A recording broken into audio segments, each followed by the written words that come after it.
Hey up everybody and welcome back to the I'll Do Cycling YouTube channel, where today I'm very pleased to announce that we will be taking our first look at the Velogames Giro d'Italia. You know, it's really important for the stage race championship. Usually we get some new people to the channel at this point. Welcome if you are one of those people. And we're going to take a look at the riders, the pricings, and try to decide who are going to be the best picks for your teams. I could go through all the stages, but there's so many. There's some really good breakdowns on Twitter and stuff, so I'd probably recommend you go and pull up the profiles alongside you. But we're going to see somewhere around 7 to 8 sprints. There's 2 time trials in there. We start off with 2 very difficult stages, which are likely to be GC stages. So a lot of the sprints happen in the first week, and then usually in the second and third week we're going to see more breakaway style stages. But speaking of, GC riders and somebody who's going to do well in the first 2 stages, Tadej Pogacar, this is the most expensive GC rider we've seen in years, pretty much. I think the closest we've got is 28 with Jonas Vingegaard at the Vuelta a España last year, if I remember correctly. I think Tadej he is just a good option for your team. I do kind of wonder how many points he's going to get. It's not very frequent that somebody exceeds 3,000 points, which is where Tadej's really going to need to be like a really worthwhile pick. I see, after some calculations that I've done, I think he's going to score probably close to 3,000. It kind of depends how aggressive they are with a lot of the mountaintop finishes in the kind of second and third week, or whether they just allow the breakaway to go a lot of the time. I consider that UAE Team Emirates, I think that they smashed the first week and maybe they take it easier, comparatively, as easy as you can do in a Grand Tour in the second and third week, because Tadej will likely be wanting to do well in the Tour de France. He's got a realistic chance of winning that. So, putting loads of energy in to try and get minutes and minutes in the Giro d'Italia is kind of futile when you could just win by a smaller margin. But I think Tadej is a good choice. There's no two ways about it. Even if he is 32 credits, I still think he's worthwhile. Geraint Thomas, I expect that Geraint Thomas won't be selected too much, just because getting him and Tadej onto a team is so hard to do. It's almost not worthwhile doing. So I think that G won't get selected an awful lot. But to provide the argument for picking him, he will likely come top 5, I'd say, in both of the time trials, especially the time trial with the climb in there in the first one. I think that, he's a safe option for finishing on the podium. Last year he got about over 2,000 points, so he is a good option to be going with. But I just think that if you want Tadej on your team, getting G in there is really tricky. But you can make good teams without Tadej if you are bold enough to do so, where you pick Geraint and a lot of the other guys who are going to be rounding out the top 10. Bardet, on the other hand, him and O'Connor are really, and some other riders are vying for that third place on the podium, and I think that Bardet has shown some great form recently at Tour of the Alps, plus the second place at Liège-Bastogne-Liège. He's got a decent team around him. It's not incredible. It's not a full GC-led team. They've got a sprinting kind of edge to their team too, but I still think that Bardet is a top 5 contender for this race. The only problem I find is that people who hover around 16 credits are quite hit and miss. You can get guys like Almeida from last year who get you kind of a good chunk of points, but some of them can really flop and not perform as well, because we're looking generally for a really good rider to hit 100 points per credit. So Bardet would have to hit 1,600 points, and not many riders do that. You only really see 3 or 4 riders doing that. Because Bardet isn't the guaranteed third place finisher because of the other competition, I still think there's a little bit of risk going with him. You could go a little bit cheaper with Caruso or Tiberi. Barring Victoria say that Tiberi is the leader and Caruso is the road captain. Caruso didn't look that great at Romandy, it's worth noting. I think he didn't finish or didn't start the final stage because of illness, so that's certainly something to look out for, especially considering that the first 2 stages you really need to be on it, because it's going to be hard immediately in this race. So I'm not sure about Caruso. I favour Tiberi a bit more. Tiberi, outside of his extracurricular activities that he does off the bike, which are deplorable, Tiberi will do decent in the TTs, and he could honestly finish inside the top 10, top 5, or maybe even podium on a really, really good performance. So I think that both Bahrain riders are a decent choice, but I give Tiberi the edge. Arensman will probably finish in the top 10 because he's a domestique for G. And yeah, he did it last year, and I'm sure he'll be able to do it again. Some good time trials in there too. So I think a Rensman is a sound choice to be going with. Dunbar, Lutsenko and Plapp. I mean, the Jaco Alula boys, I don't know what to make of them. To be honest with you, this year they haven't been fantastic. Dunbar's had so many DNFs, I just don't know what to even gauge of his form. Plapp wasn't great at Romandy either, so neither of them are that enticing to me.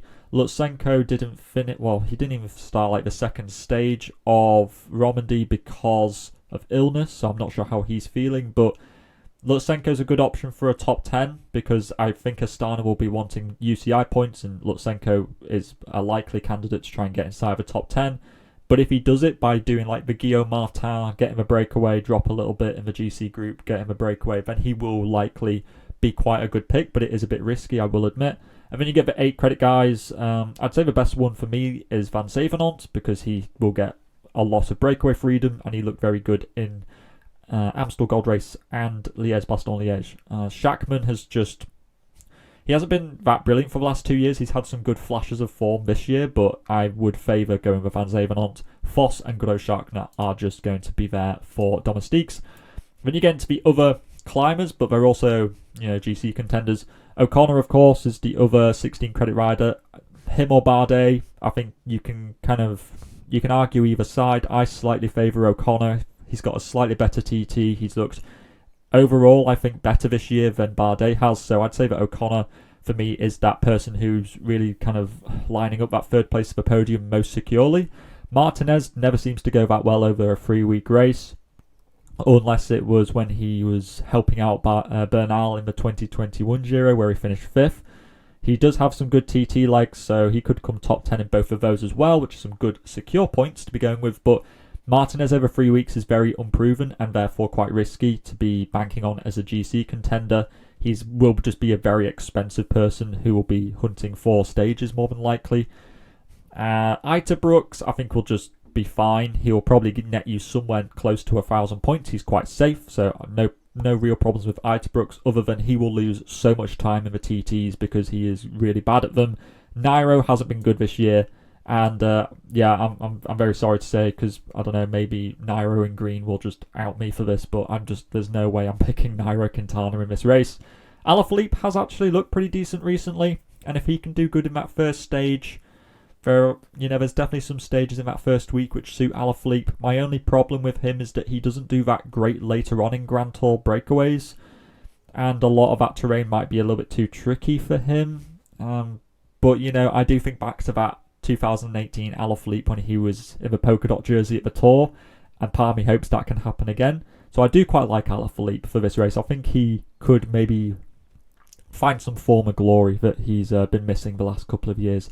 Carthy, Jan Hurt, I'm not a massive fan of either of these. I just don't think that they're going to do that great in GC, and I just think there's a lot of better breakaway riders that you could be picking. Lipovitz could definitely be one of those. After all, he just finished 3rd at the Tour of Romandy, which is obviously the performance which is giving him the most hype and has put him as an 8 credit climber. Is he worthwhile at this? I think he could be. If he does good in that first stage and he, holds on to a top 10 for the first week and then drops, but then goes in a breakaway in that final week, he could definitely be worthwhile. And given that Bora don't have a big GC favourite, Danny Martinez, no offence, but Lipovitz might get more freedom to go in the breakaway, so I do quite like him for this race. Micah is pretty decent, actually. 14th in the Tour last year, and if he were to be, by being Pogacar's right-hand man in the mountains, if he were to finish top 12 in GC, get the assist points for Pogacar along the way, the daily GC points, he could actually end up getting somewhere around 600 to 700 points, which is quite good, actually. And if he's let into a breakaway, then he'll be even better for sure.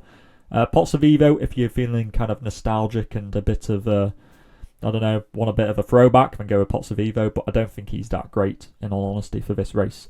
Rubio won a stage last year and he was 11th in GC. I think he could go a step further and get inside the top 10. And yeah, he's just a guy who could very well get about 700 points, I would say. Stora very similarly, but he is pretty much the only climber that Tudor Pro Cycling have in this race. So therefore, Stora is likely to be just their main man that they're backing in the mountains. So I think that Stora is quite safe to be going with because of the fact that Tudor will be relying on him to get like all of their results in the mountains, of which there are quite a lot. Woods, I just haven't seen enough of this year to be warrant picking him. And Filippo Zana won a stage last year, but he was a 6 credit unclassified rider at that point.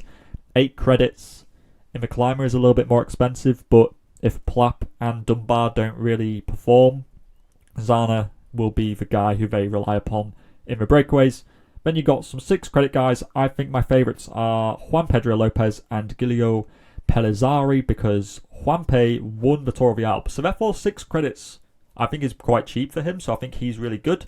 I think he could come top 15, top 20 GC, getting a lot of breakaways. Again, he's one of the only climbers Lidl-Trek have in this race, so therefore he will be relied upon to get a lot of airtime in those mountainous stages. So Juanpe, I think he's great.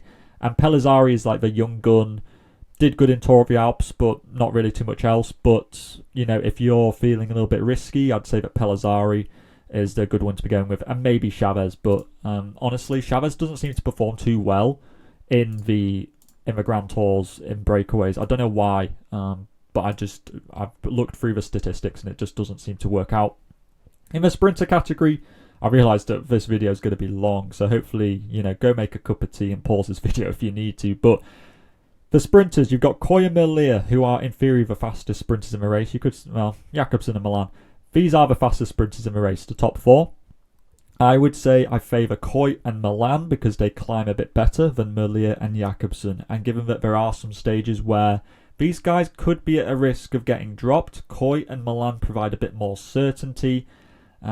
Koy is at the disadvantage where he doesn't have a big lead-out train. So, but Milan has a fantastic lead-out train. So I'd say that of these 4, Milan is the best. I'd say that Koy is second best because he is a bit more versatility. And Merlier and Jakobsen, I mean, generally you find that the 14 credit sprinters aren't that worth it unless your name is Jasper Philipsen from the Tour de France last year. But you generally find that the sprinters, the more expensive ones, aren't that worth it just because of the way that the point scoring works. You don't get as many points at the end of the race for winning the points classification as you do for being up there in the overall general classification. So usually it's better to go a little bit cheaper with your sprinters. I do think that Milan could be the exception to that because he is, you know, he's got the whole team around him. He's climbed really well and he won Ciclamino last year. So he's well proven for getting through a Grand Tour. 10 credit ones, I mean, Bauhaus, Caleb Ewan, Benny Groves, Juan Sebastian Milano and Danny Van Poppel. None of them massively jump out at me. I'd say that you could go Benny and Gamay or Groves because they climb a bit better, so possibly they compete in a few more stages. And also Intermarché and Alpecin are completely around their sprinters. Like, there's pretty much no climbers in their teams. Phil Bauhaus, he'll get up there in some top 10s, but I just see him getting somewhere like 600 points, and I just don't think that's massively worth it. Very similarly for Caleb Ewan, he's just been too inconsistent this year to be really risking 10 credits on when you could go with somebody cheaper in this 8 credit bracket, like, say, Laurens Piffy, who I expect to be quite heavily selected because he has been outstanding this year. He's a fast sprinter, he can climb quite well. The whole Groupama FDJ team is just a lead-out train for him. So I think that Piffy is really good. He could be a bit like Binyam Gamay from a couple of years ago. And so I think Piffy's great. And I would want to say, why would you go with any of these 10 credit guys when you could go with Piffy, in all honesty? Dainese, Gaviria, I mean, they could do good, but again, it's just too much of a risk. You got Van der Laan. Vernon, you could definitely go with, for sure. I think he definitely got a bit more certainty about him, but you got like Van der Laan, won't be up there in the pure sprints, so therefore he's quite limited in his ability to get points. He might get in breakaways a bit more though, that is like an upside for him. But I'd say that like Dainese, Gaviria, I'd stay away from. Meyerhofer and Lamperty are just lead-out men, so I'd stay away from them as well. And then 6 credit ones, I like Cantor. I think he won a stage of Turkey recently, so he's obviously in good form and he is the sprinter for Astana, so I'm a big fan of that. Lonardi is good as well. Tobias Lund Andersen, speaking of Turkey, he won 3 stages there And if Jakobsen's dropped, Lund Andersen could get his own freedom. And I think he could post some top 10s. And it'll be quite easy for him to get towards 600 credits if Jakobsen has dropped a little bit. And if Jakobsen were to drop out of the race early, for example. Really, Canter or Lund Andersen are my favourites in that category. I wouldn't really go with anybody else. And then we're into the unclassifieds, which is kind of like the last riders we're going to go through. You've got the 8 credits of Bargioli, Ganna and Laporte. Ganna's probably your best shot because he's got the TT guarantee. Laporte's just a lead-out man, in all honesty, for Coy, so I don't see him doing that great. And Bargioli hasn't been in great form. And then into the 6 credit riders, there are quite a lot which I like. Iniolowski, a good sprinter for Cofidis and pretty much their only marquee rider in this whole race. Will Barter to get into the breakaways for Movistar. He's been pretty consistent in GC, but if he gets into the breakaways, he will be more dangerous. He's also a decent time trialist, so he could get some points there. Speaking of time trialists, Mikael Bjerg will likely get top 10s in both time trials, plus get the assist points on Pogacar. So I see him getting somewhere towards 400 points relatively easily. Koen Bouwman won it's not the polka dots, the Maya Azura, that's the one. He won that a few years ago, so he could definitely try and do the same. Simon Carr, I really like for this.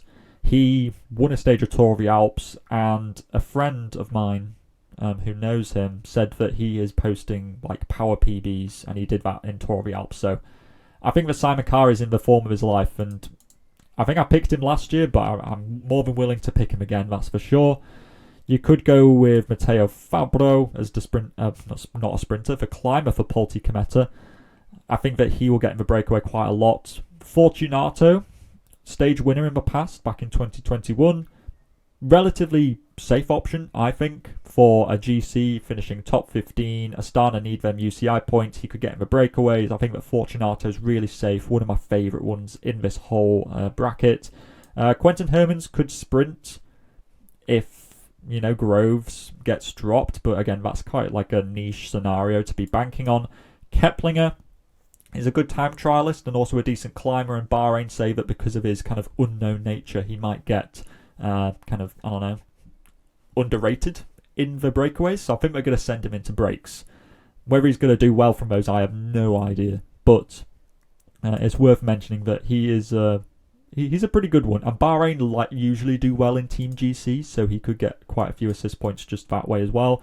Navarez has won a stage in the past of a Giro.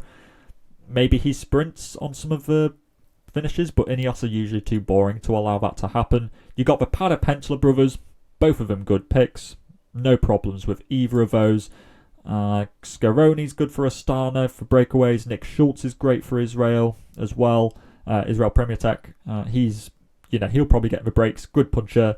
No problems with him. Sheffield will again be very good in the time trials, and I don't know. I doubt he'll get let into the breakaway, but 2 TTs, he could definitely get 300 to 400 points, I reckon.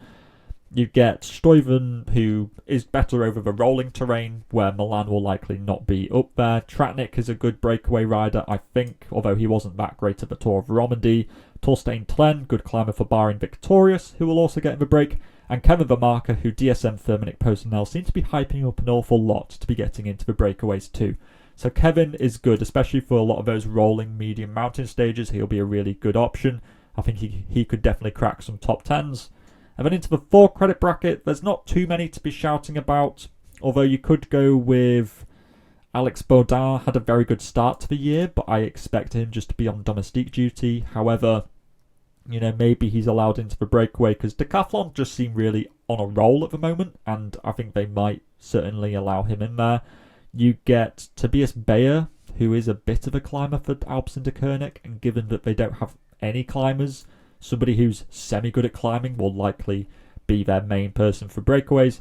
Czerny might get some top 10s in the TTs, but other than that, it'll just be really assist points that he'll be getting. Marco Frigo posted a series of top 10s in this race last year, and therefore he could very well do the same again. So I think that he's a good one to be picking as well. You get the 2 UAE riders of Domen Novak and Stakkevogelhagen, who will probably accumulate somewhere near 150 to 200 assist points from just Pogacar alone. So I'd say that both of those are the safest options for you to be going with if you're not willing to risk anything. And I don't blame you. Sometimes it's just better to get the guaranteed points and just walk away.